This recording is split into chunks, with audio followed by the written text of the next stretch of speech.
السلام علیکم ورحمۃ اللہ وبرکاتہ۔ آج کا ہمارا سبق ختنے کا حکم۔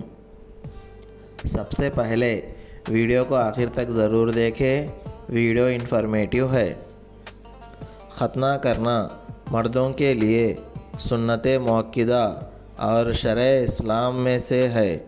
بلا عذر ختنہ نہ کرانا درست نہیں ہے۔ پیدائش سے 7ویں روز ختنہ کرنا مستحب ہے۔ جتنا جلدی ہو سکے ختنہ کروائے۔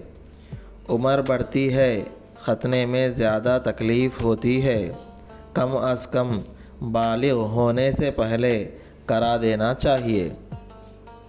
مسئلہ: اگر کوئی شخص بڑی عمر میں مسلمان ہوا یا کوئی بچہ بالغ ہو گیا اور کسی وجہ سے اب تک اس کی ختنہ نہیں ہو سکی اور مسلمان ماہر ڈاکٹر کی رائے یہ ہے کہ یہ شخص بوڑھا یا کمزور ہونے کی وجہ سے ختنے کی تکلیف برداشت نہیں کر سکتا تو ختنہ نہیں کرانا چاہیے۔ ویڈیو کو لائک کریں اور ایسے ہی اسلامک کنٹینٹ دیکھنے کے لیے سبسکرائب کریں اور شیئر کریں۔ جزاک اللہ خیرا۔ السلام علیکم۔